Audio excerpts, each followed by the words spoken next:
Overall career చూసుకుంటే ఎప్పుడన్నా బాగా రిగ్రెట్, మీరు అన్నట్టు ఇందాక రిగ్రెట్ లేదన్నారు కానీ, బట్ ఏదన్నా క్యారెక్టర్ మిస్ అయినప్పుడు అబ్బా ఇది మిస్ అయ్యాను అని రిలీజ్ తర్వాత కానీ రిలీజ్ ముందు కానీ అనుకున్న సందర్భం ఏమైనా ఉందా మీ జర్నీలో? నా దాకా వచ్చిపోయినాయి అవి బాగా అండి సందర్భాలు ఉన్నాయి, కానీ నేను మిస్ చేసుకునే ఏమీ లేవు. So okay. సో అదే ఆ టైంలో అలా వచ్చి వెళ్ళిపోయినప్పుడు కొంచెం రిలీజ్ తర్వాత గట్రా ఏమీ పోలేదు. అంటే నన్ను అనుకున్నారు, తర్వాత వేరే వాళ్ళని పెట్టుకున్నారు, ఆ క్యారెక్టర్ వాళ్ళు కరెక్ట్ అవుతాను అట్లా అయినాయే, కానీ లైక్ పుష్ప ఉంది, ఇప్పుడు పుష్ప అనుకున్నారు కానీ అది మనకి సెట్ అవ్వలేదు. అది మనకి లేదు ఆ కిస్మత్. ఓకే. అంతేగాని వాళ్ళ తప్పేం లేదండి. నేను నమ్ముతారా రాసి పెట్టాలంటారా? నేను నమ్ముతాను, నేను బలంగా నమ్ముతా. ఏదైనా మనది అయితేనే మన దగ్గరికి వస్తుంది. మనది కాంది మనం ఎంత ట్రై చేసినా రాదు. మేబీ దానివల్ల ఇంకా మనం ఆలోచించి ఇంకేదో సినిమా చేద్దామనే ఆలోచన ఉన్నప్పుడు బాగా ఎక్కువైందేమో మేబీ. ఓకే. ఎస్, కరెక్టే.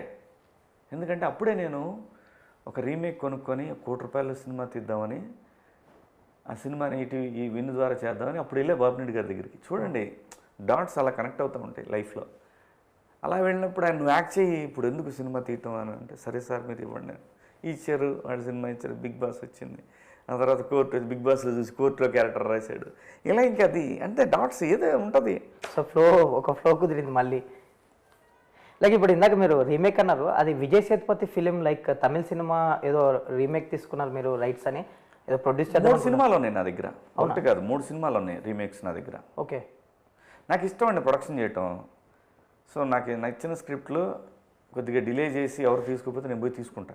అవునా? ఓకే. పెట్టుకుంటే అడిపోతాయి. నేను రీసెంట్గా విన్నా ఆ 2013 ఫిలిం. అది కాదు, ఇది వేరే. ఇప్పుడు నా దగ్గర ఉన్నది వేరే. ఓకే. విజయ్ సేతుపతి సినిమా ఏదో తీసుకున్నారు మీరు ప్రొడ్యూస్ చేస్తున్నారు అని విన్నా. నేను ప్రొడక్షన్ చేస్తాను, ఇప్పుడు చేస్తాను, నేను ఎవరితో అనలేదు. ఓకే. ఎవరు రకరకాలుగా అనుకుంటుంటారు కదా. లైక్ ఆ రీమేక్ గురించి చెప్పండి. నేనైతే నాకైతే ప్రొడక్షన్ చేయటం ఇష్టం, కానీ అది డిపెండ్స్ ఆన్ సక్సెస్. ఇప్పుడు వచ్చే సినిమాని బట్టి కదా ఉంటుంది. లేకపోయినా కొన్ని రోజుల తర్వాత మళ్ళీ పుంజుకొని మళ్ళీ ఏదో చేద్దామని కోరుకుంటుంది. అంటే నేను యాక్ట్ చేయటానికి కాదు, నాకు ప్రొడక్షన్ చేయటం అంటే ఇష్టం, అంతవరకే. అవునా? ఓకే. కొత్త వాళ్ళని పెట్టి లవ్ స్టోరీలు తీయాలని కొంచెం ఎంకరేజ్మెంట్, కొత్త అలా ఏం లేదు. మళ్ళీ అబద్ధాలు మాట్లాడకూడదు మనం. ఓకే. నాకు కొత్త వాళ్ళతో లవ్ స్టోరీలు తీయాలని కోరిక, అంతేగాని ఎంకరేజ్మెంట్ అలాగే. నేను ఎవరికో ఇస్తాను అవకాశాలు, ఇవన్నీ ఊరికే ఎందుకు మనం ఊరికే మాట్లాడేయటం. అది నాయకుల్లాగా నేను ఇక్కడికి సముద్రాన్ని తెస్తాను అన్నట్టు వద్దు. లైక్ ఇప్పుడు సాంప్రదాయం మాట్లాడుకుందాం అంతే. సో ఇప్పుడు ప్రొడ్యూస్ చేస్తున్నారు ఒక ఫిలిం సాంప్రదాయని సుప్పిని అని, అదే మీరు 90s లో ఒక చిన్న అలా పదం తీసుకొని పెట్టి ఆ పదాన్ని మనం టైటిల్గా వాడుకున్నారు. సో ఏంటి, ఎంతవరకు వచ్చింది? అది అయిపోయింది, కాపీ కూడా వచ్చింది. ఓకే. రిలీజ్ ఇప్పుడు పెద్ద సినిమాలు ఉన్నాయి కదా, ఇది అయిపోయినాక చేస్తారు. అది వాళ్ళ చేతిలో ఉంటుంది. లైక్ అది ముందేమన్నా ఈటీవీకి లైక్ ఈటీవీకి అనుకున్నారా, లేదంటే ముందు నుంచి థియేట్రికల్ ఫిల్మ్ అని స్టార్ట్ చేశారు? వాళ్ళదే డబ్బులు వాళ్ళయే, మనవి కాదు. ఓకే. డబ్బులు వాళ్ళయే మనం తీసాం, మనకి ఇచ్చారు సినిమా చేయమని. కథ అది వాళ్ళకి నచ్చింది, సో మనం సినిమా చేస్తాం. ఇప్పుడు రిలీజ్ డేట్ వాళ్ళే డిసైడ్ చేస్తారు. మీలో నచ్చే విషయం ఇదే సార్. అసలు బేసిక్ ఇప్పుడు మీరు చెప్పింది ఇందాక జెన్యున్గా చెప్పేశారు మీరు, అది ఎవరో చెప్పుకోరు అసలు వాళ్ళ డబ్బులని. నేను ప్రొడ్యూస్ చేశాను, నేను ప్రొడక్షన్, నిజం ఇదే అలా అంటారు. మీరు సడన్ గా నిజమైతే ఇదే కదా, అంత ఈజీగా ఎవరు అసలు చెప్పరు కదా, మీరు అసలు ఓపెన్ గా. సో నేను పేరేసుకున్నాను డబ్బులు వాళ్ళే అని ఎంత క్లీన్ గా. అంతే కదా మరి, నిజం అదే కదా, అబద్ధం కాదు కదా మనం చెప్పింది. ఓకే. ఏంటి ఆ సినిమాలో చాలా ఐటమ్స్ ఉండబోతున్నాయి, ఏదో గట్టిగా ప్లాన్ చేశారని, లైక్ ఒక హైదరాబాద్ పాయా సాంగ్ ఏదో విన్నా నేను. చాలా ఉంటాయి అందులో. ఓకే. ఏదో ఒకటి ఉండాలి ఆడియన్స్కి, ఏం లేకుండా మనం థియేటర్కి రెగ్యులర్గా ఏదో సినిమా ఇస్తాక వాళ్ళకి ఏదో ఒక హిట్ కావాలి, ఒక హిట్టింగ్గా ఏదో ఒక ఐటమ్ ఉండాలి సినిమాలో. అలాగా ఒక మంచి కామెడీ సీన్లు అవి ఉంటాయి. ఆ సాంగ్లో ఏంటి బండ్ల గణేష్ గారితో ఏదో డ్యాన్స్ వేయించినట్టున్నారు? ఏం లేదు అసలు, అది వేరే కథ ఉంటుంది. అవునా? అది వేరే కథ, ఏదో ప్రమోషనల్ సాంగ్ ఏదో లైక్. ఏం లేవు. నేను ప్రమోషన్స్ కోసం సాంగులు చేసే రకం కాదు, నా సినిమాలోనే సాంగ్ ఉంటుంది. సో ఉంది బండ్ల గణేష్ గారు అయితే లేడు. ఓకే. ఆయనకేం సంబంధం లేదు. ఓకే. అండ్ ఇప్పుడు మీరు ఎందుకన్నారు కదా ఒక ఫిలిం తీసుకున్నాను, అది ఇమీడియట్లీ దీని తర్వాత ఉండొచ్చా అది రీమేక్? అస్సలు ఆలోచనే లేదు. యాజ్ ఆఫ్ నో ఇది. అది నేను చేస్తా ఎప్పటికైనా సినిమా. అది ఎప్పుడు ఒకవేళ ఇది వచ్చిందనుకో, నాకు ఈ సినిమా వల్ల ఇచ్చిన ఎక్స్పీరియన్స్ ఏంటంటే సినిమాకి చాలా గ్రౌండ్ వర్క్ కావాలి. దాని మీద డబ్బులు సంపాదించాలంటే డెఫినెట్గా గ్రౌండ్ వర్క్ చేయాలి. ప్రీ ప్రొడక్షన్ గట్టిగా చేయాలి. చేసి ఆ సినిమాకి 2, 3 మంచి సాంగ్స్ కావాలి. అన్నీ సెట్ చేసుకోవటానికి ఒక 5-6 నెలలు పట్టిద్ది మినిమం. ఆ తర్వాత రికార్డింగ్ కూడా ముందే ఫిక్స్ అవ్వాలి.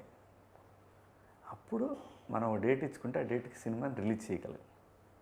ఇంత వర్క్ చేయాలి అంటే 1 సంవత్సర కాలం పట్టిద్ది ఒక మంచి సినిమా తీయాలంటే. గ్యారంటీ పట్టిద్ది. 1 సంవత్సర కాలం అయితే పడుతుంది మంచి సినిమా తీయటానికి. ఏంటి సార్ అది తమిళ సినిమానా లేదండి మలయాళం సినిమా? లేదు, straight film. Okay. Straight film. Director Sudheer అని, ఆ అబ్బాయిది స్క్రిప్ట్, అబ్బాయి రైటరు, అబ్బాయి వాళ్ళ ఫ్రెండ్, ఇద్దరు రైటర్స్. తనే డైరెక్టర్, తనే డైలాగ్స్. చాలా రోజుల తర్వాత మీరు లయ్య గారు యాక్ట్ చేస్తున్నారు కలిసి. ఐ థింక్ 4th ఫిల్మో 5th ఫిల్మో అనుకుంటా. 4th film. సో చాలా రోజుల తర్వాత మీ కాంబినేషన్ అనేసరికి ఒకసారి అనౌన్స్ చేసినప్పటి నుంచి ఒక క్యూరియాసిటీ స్టార్ట్ అయింది ఆడియన్స్కి. మళ్ళీ వెళ్ళి చూడకపోతున్నాం మా స్క్రీన్ మీద. క్యూరియాసిటీ థియేటర్ దాకా వస్తే బాగుండు. ఏమో మీకు first of all me combination మీద అయితే పడింది. మీరు ఇంకా కంటెంట్ గట్రా ఏం చూపించలేదు కానీ సో కాంబినేషన్ మీద అయితే ఒక చిన్న పాజిటివ్ ఉంది ఆడియన్స్లో. మళ్ళీ చూడబోతున్నాం వెళ్ళిన లైక్ కిడ్స్ నుంచి చూసిన వాళ్ళు ఉన్నారు. పక్కా కంటెంట్ ఉంటుంది గురు. ఓకే. పక్కా కంటెంట్ ఓరియంటెడ్ ఫిలిం, అనుమానమేం లేదు దాంట్లో. లేకపోతే ఇటీవల మనకు ఆ cinema hero. Okay. So content oriented film, dark comedy. Okay. Dark comedy. నవ్విస్తారైతే బాగానే? ఖచ్చితంగా నవ్విస్తాం. మీ క్యారెక్టర్ ఎలా ఉండబోతుంది అందులో? జస్ట్ ఒక చిన్న హింట్ ఏదన్నా, అంటే ఈ 2 క్యారెక్టర్ల గురించి చెప్పారు, అది దాంట్లో ఎలా ఉండబోతుంది? అదే government employee character. Okay. Fun ఉంటుంది ఇంకా ఉంటుంది. ఓకే. లైక్ మీరు రీసెంట్ టైమ్స్లో థియేట్రికల్ గురించి, లైక్ పాప్కార్న్ గురించి, ఫుడ్ గురించి చాలా విషయాలు చెప్తున్నారు ఓపెన్గా ఇండస్ట్రీలో. అంటే ఆడియన్స్కి ఒకటి ఉంటుంది, ఎప్పుడు ఒక కంప్లైంట్ ఉంది, టికెట్ రేట్ పెంచేస్తున్నారనో, లేకపోతే మీరు అన్నట్టు ఫుడ్ ఎక్కువ ఉంది, అసలు మల్టీప్లెక్స్కి వెళ్తే ఒక ఫ్యామిలీతో వెళ్తే 1000 పైనే అవుతున్నాయని సంథింగ్ డిఫరెంట్ కంప్లైంట్స్ ఉన్నాయి సార్. ఇప్పటి వరకు ఎవరు మాట్లాడలేదు ఇండస్ట్రీ నుంచి, మీరు మాత్రము. కాదు, ఒక నిజం మాట్లాడాలి. మరి కొంతమంది మరీ ఎక్కువ చెప్తున్నారు, కానీ టికెట్ రేట్లు పెంచడం దుర్మార్గమే, అనుమానమే లేదు. 4 సినిమాలకు పెంచి 250 సినిమాలకి అది ఇంపాక్ట్ చూపిస్తూ ఉంది. 4 సినిమాలకు పెంచడం వల్ల. సో అది కరెక్ట్ కాదు. దానివల్ల సినిమా ఈ 4 సినిమాలకు కాకుండా మిగతా 290 సినిమాలకు కూడా దూరం అవుతూ ఉంది ప్రజలు. సినిమా అనేది తెలుగు ఫ్యామిలీస్కి ఒక పార్ట్ లాంటిది. అది ఓకే, ఎమోషన్ కదా మనకి. కాదు, వాళ్ళు వాళ్ళ జీవితాల్లో ఒక భాగం తెలుగు సినిమా అనేది. దాన్ని వాళ్ళకి దూరంగా జరుగుతూ ఉంది. ఓటీటీలో వచ్చేయిందని ఇవన్నీ కాదు, అబద్ధాలు. సహజంగా ఏంటంటే సినిమా అనేది వాళ్ళది అనే ఫీలింగు. ఇది మాది కదా, ఏంటి అంతంత రేట్లు అనేది వాళ్ళ సొంత ఫీలింగ్. అది ఇది మాది అనే ఫీలింగు. సో ఎప్పుడైతే టికెట్ రేట్లు ఈ కాఫీ 400 రూపాయలు, 350 రూపాయలు, ఆ పాప్కార్న్ 600 రూపాయలు, ఇవన్నీ ప్రొడ్యూసర్ పెంచుతున్నాడనే ఫీలింగ్ వాళ్ళకి. సో దీన్ని మీరు చెప్పలేకపోవటం చేంబర్ తప్పు. ప్రభుత్వాలు అజమాయిషిలో తీసుకోవటం ప్రభుత్వం తప్పు. నష్టపోతుంది ఎవరు ఇక్కడ?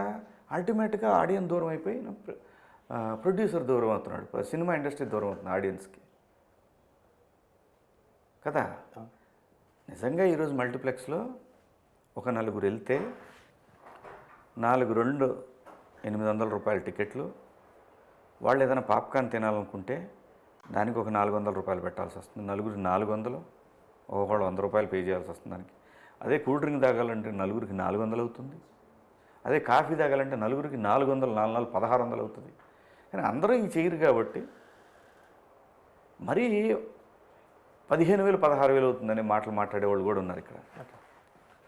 అంత అవ్వదు, కానీ అయ్యింది మాత్రం తప్పే. ఆ రేట్లు మాత్రం తప్పే 100%. ఆ రేట్లు ప్రభుత్వం చేతిలో ఉన్నాయి. వాళ్ళని ప్రభుత్వాన్ని ఎవరు ఆపుతున్నారు? థియేటర్స్, మాల్స్ వాళ్ళు ఆపుతున్నారా? ఎవరు ఆపుతున్నారు? ఇప్పుడు టిక్కెట్ని నువ్వు అజమాయిషీ చేస్తున్నప్పుడు మాల్లో అమ్మే రేట్లు అజమాయిషీ చేయలేవా?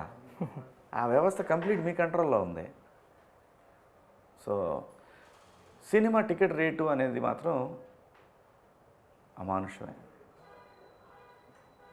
సో అందుకే మీకు ఆ పాయింట్ టచ్ చేసినప్పుడల్లా మీరు ఓపెన్గా అసలు స్ట్రైట్ ఫార్వర్డ్గా చెప్తున్నారు. మనమే తప్పు చేస్తున్నామని నేను ఎప్పుడు చెప్తున్నా. మనమే తప్పు చేస్తున్నాం. మన తప్పులు సరిదిద్దుకోకుండా ఆ జరిగిన తప్పుల్ని జనం మీద రుద్దడానికి టికెట్ల రూపంలో అక్కడికి వెళ్తున్నాం.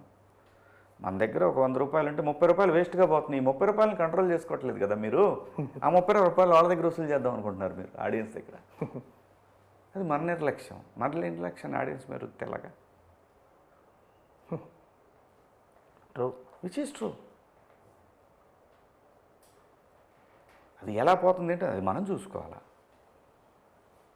ఒక నిర్మాతగా దగ్గరుండి చూసుకోవాల్సిన బాధ్యత మనదే.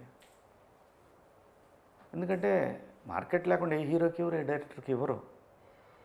కానీ వాళ్ళు కూడా అజమాయిషీలకు తీసుకోవాల్సిన పరిస్థితులు వచ్చేసినాయి. హీరోలు, డైరెక్టర్లు కూడా వాళ్ళకు కూడా అజమాయిషీ ఉండాలి ప్రొడక్షన్ మీద అనేది నా అభిప్రాయం.